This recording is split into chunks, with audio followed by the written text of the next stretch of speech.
खास मेहमान को भी इंट्रोड्यूस कराना चाहूंगी, क्योंकि जिस तरीके से आप फार्मर्स के साथ पंजाब में अपना कनेक्ट बिल्टअप कर पाए हैं, इन्होंने डेयरी के लिहाज से, अभी हमने एग्रीकल्चर के लिहाज से अगर बात की है, तो डेयरी के लिहाज से जिस तरीके का एक बड़ा मार्केट पंजाब में हमेशा रहा है, एक बड़ा कंट्रीब्यूशन रहा है। हमारे साथ इस वक्त मौजूद है राघवन वेंकटेशन, ये फाउंडर एमडी और सीईओ हैं डीजी वृद्धि के, डीजीवी। और डीजी वृद्धि की जहां तक हम बात कर रहे हैं, ये भारत का पहला इंटीग्रेटेड डेयरी फिनटेक और मार्केटप्लेस प्लेटफॉर्म है। अब राघवन, जिस तरीके से, जिस अप्रोच के साथ आगे बढ़ते हैं मान साहब, ये फार्मर्स की इनकम को मल्टीप्लाई करना चाहते हैं इस माध्यम से, कैसे? तो पहली बात तो सर आपका बहुत बहुत धन्यवाद, मुंबई पधारे। सर मैं एक साउथ इंडियन हूँ, राघवन वेंकटेशन, और मेरा स्टार्टअप है नवी मुंबई में, और मेरा पहला स्टेट जहाँ पर हमने ये डेयरी फार्मर्स के लिए के साथ किया वो अमूल के साथ गुजरात में किया।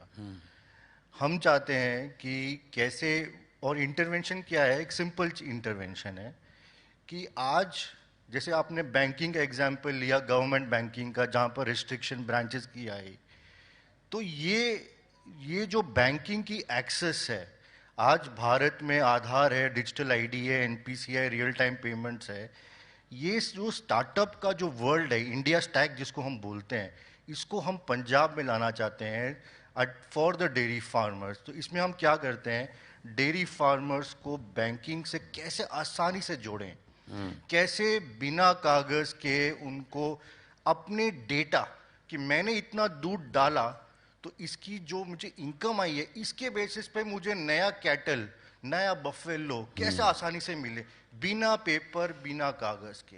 ये आज मुमकिन है सर।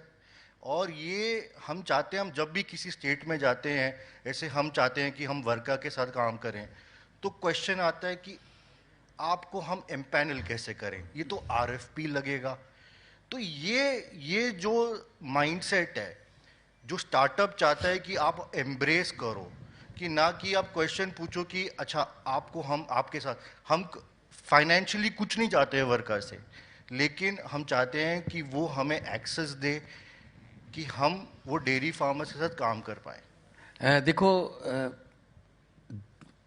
जहाँ तक मेरा ख्याल है, जितनी बुद्धि भगवान ने मुझे दी है, मेरे ख्याल में अगर आप किसान को बचाना चाहते हो तो उसका पैरेलल सिर्फ डेयरी है। किसान की दिक्कत क्या हो गई है, उसको 6 महीने बाद पैसे आते हैं, और 6 महीने भी ऐसे हैं कि अगर आधा घंटा ओलावृष्टि हो गई, बेमौसमी बरसात हो गई, गए 6 महीने गए, कुछ नहीं आएगा। फिर वो क्या करता है, खुदकुशी ढूंढता है। बेटी की शादी है, हो नहीं पाया, पैसा अरेंज नहीं हो पाया, बेटे की फीस नहीं दी गई। अगर उसको डेली या पर मंथ कोई ना कोई इनकम आने लगे किसी और सेक्टर से, तो वो 100% खेती पे डिपेंडेंट नहीं रहेगा।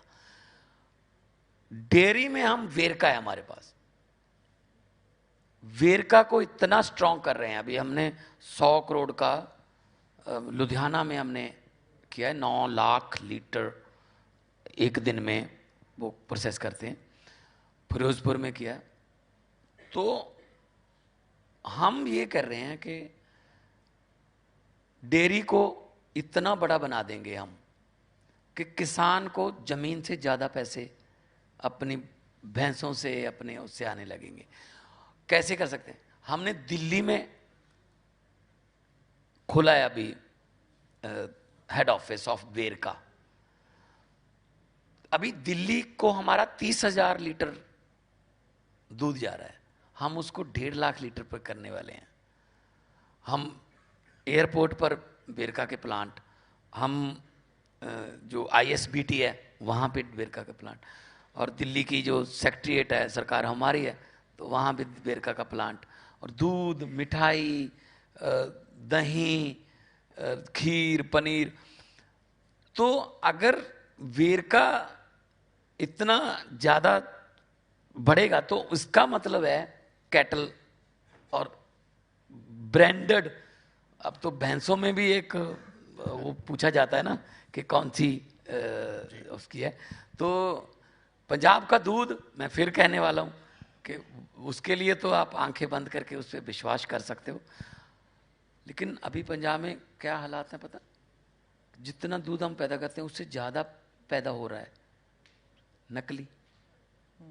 पता नहीं क्या क्या डाल रहे हैं उसमें, स्प्रे डाल रहे हैं, यूरिया डाल रहे हैं, पता नहीं क्या क्या डाल रहे हैं। अभी हम पकड़ने वाले हैं, बहुत से हमने छापे किए। और पंगा ये है, पकड़ने वाला डिपार्टमेंट कोई और है, सैंपल वाला डिपार्टमेंट कोई और है, रिजल्ट देने वाला डिपार्टमेंट कोई और है। मैंने कहा जिसने पकड़ा है उसी को सैंपल, उसी को रिजल्ट देने दो यार।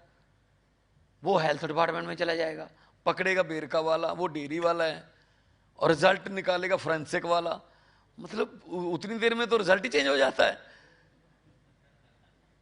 तो ये बातें हमने अब की हैं, हम फाइन ट्यूनिंग कर रहे हैं। नकली दूध ना बने, असली बहुत ज्यादा पैदा करें। जी। किसान को पर मंथ पर डे अगर इनकम आने लगेगी, हो ही नहीं सकता कि पंजाब का किसान खुदकुशी कर ले। सही कह रहे हैं आप, चैलेंजेस भी बहुत ज्यादा है और उन चैलेंजेस को लेकर जिस तरीके से आप काम कर रहे हैं